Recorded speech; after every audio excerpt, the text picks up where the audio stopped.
E aí, bora resolver uma questão aqui da FACISB, Faculdade de Medicina de Barretos. Você vai prestar aí medicina lá em Barretos? Vem comigo depois da vinheta.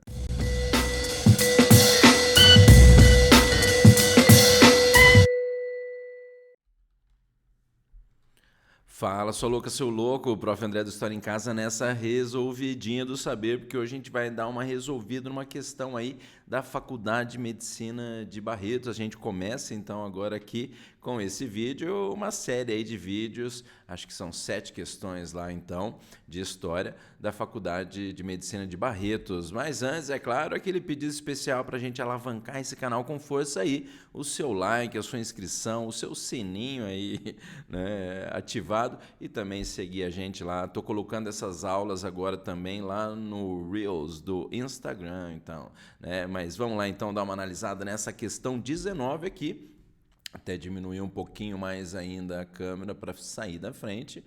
Aí começa lá uma questão sobre Idade Média.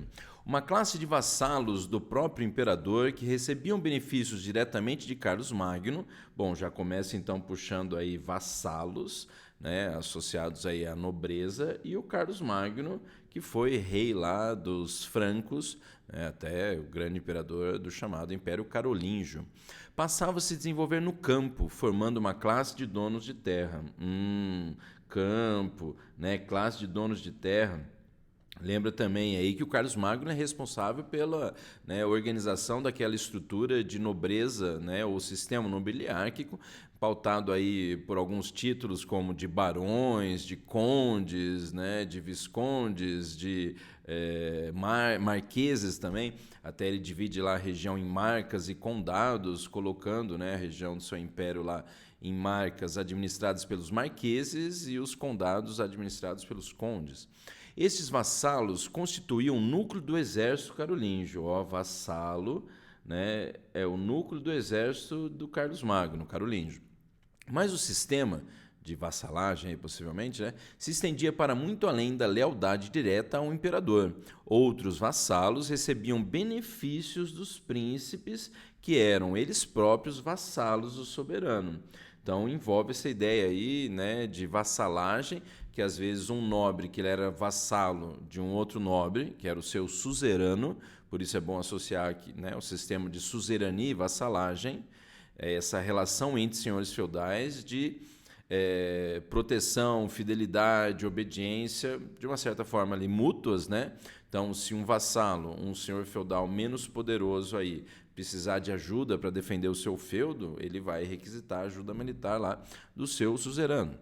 Se um suzerano for casar a filha, né, a princesa lá e tal dele, né, a filha dele, você tem então um vassalo ajudando lá a formar o dote da princesa. Então, relações mútuas de fidelidade, obediência e vassalagem, que envolvem então um senhor feudal ou um nobre menos poderoso, né, no caso um vassalo, e um senhor feudal mais poderoso que ele, que é o seu suzerano.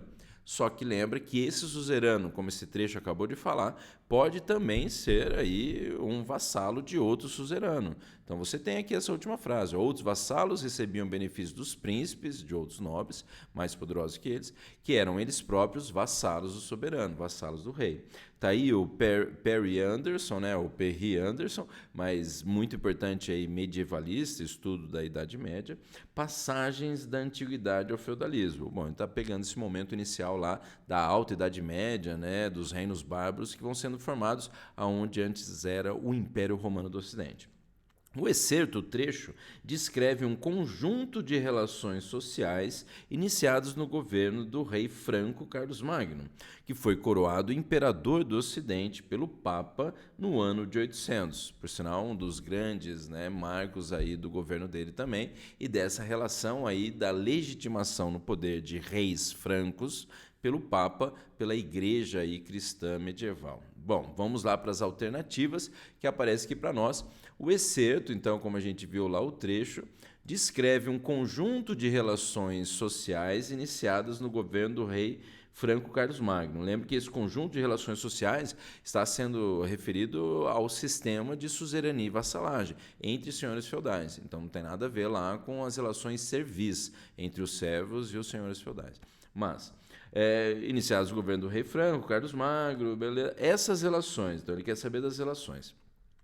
fixavam direitos recíprocos de natureza político-militar entre os proprietários de terra. Olha, o nosso amigo cowboy, o Garoto Vaca, ele está aqui do meu lado falando o quê?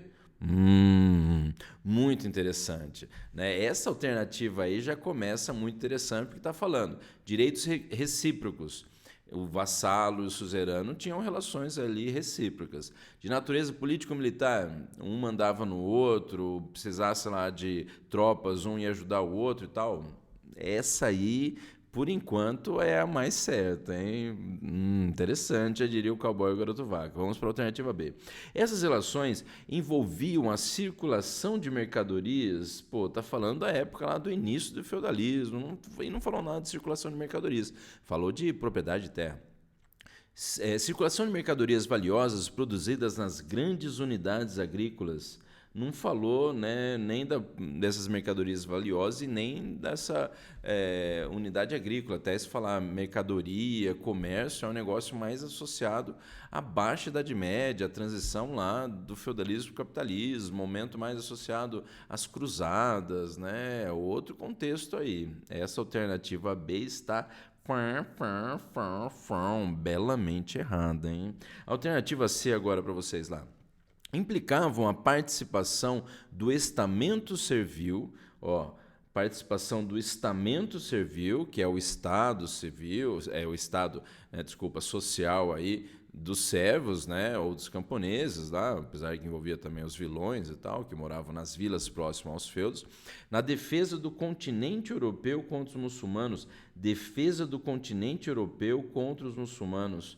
Bom, primeiro de tudo, assim, que tudo bem que você já tinha muçulmano, e por sinal você já tinha muçulmano na Europa, né? É bom lembrar aí que o Natal do ano 800, aqui o Carlos Magno, um pouquinho antes, aí, em 732, o Carlos Martel tinha barrado avanços dos muçulmanos pelo resto da Europa, basicamente restringindo os muçulmanos à região ali da Península Ibérica. Mas não tem a ver com isso, né? Pode ter a ver com a luta lá contra os muçulmanos, o sistema de suzerania e vassalagem. Mas não está falando que, olha, o servo tem que lutar contra o muçulmano. Não está colocando isso aí. Essas relações não implicavam necessariamente essa participação. Portanto, está certamente errada essa alternativa. Alternativa B. Essas relações estabeleciam a dependência econômica de uma nobreza palaciana, da nobreza que estava lá no palácio, para com o poder central. Então está falando aí dessa dependência econômica, dessa nobreza, né, que é sustentada ali no palácio pelo, né, rei com o poder central. Não, está falando da propriedade da terra, está falando, né, entre o suzerano e o vassalo, que são senhores feudais, né, então que envolve a questão da terra e não a relação com o rei. Ah, mas você falou lá que tinha, né, a relação com o monarca lá também, mas está falando dessa relação que um tem de obediência, de fidelidade, de proteção em relação ao outro, né, e ao rei também lá. Mas a alternativa D está deliciosamente errada, hein? Alternativa E. Essas relações demonstravam a instauração de um poder político absolutista na sociedade medieval. Nossa, viajou, hein, mano? Na verdade, humana, né? Na verdade, não, né? Até porque o poder político no contexto do feudalismo ou da Idade Média e tal, ali inicial, era descentralizado, né? O poder político centralizado vai surgir mais no contexto lá da Baixa Idade Média, com monarquias nacionais, na verdade, no contexto aí que é a origem do absolutismo monárquico. O absolutismo monárquico está mais para a Idade Moderna, século XV em diante, mais para o século XVI. Então, essa alternativa aí está exatamente erradíssima, porque as relações falam de suzerania e vassalagem, que envolve o que a letra A de amor, já diria grande Xuxa, rainha dos baixinhos, né? Fixavam, então, direitos recíprocos de natureza política militar entre proprietários de terra. Mas é isso aí, espero que você tenha gostado dessa resolução de exercício da Fascismo, então, faculdade aí né, de Barretos, de medicina de Barretos. E deixa o seu comentário aí se você vai prestar FACISB, se você está entendendo aí essas questões aí, se você achou difícil ou não. E dá uma olhada então aí, né, ativar os sininhos, seguir a gente lá também no Instagram, que eu estou colocando essa aula lá também, então agora para você, vai que você prefere pelo Instagram, beleza? Até mais, falou, valeu!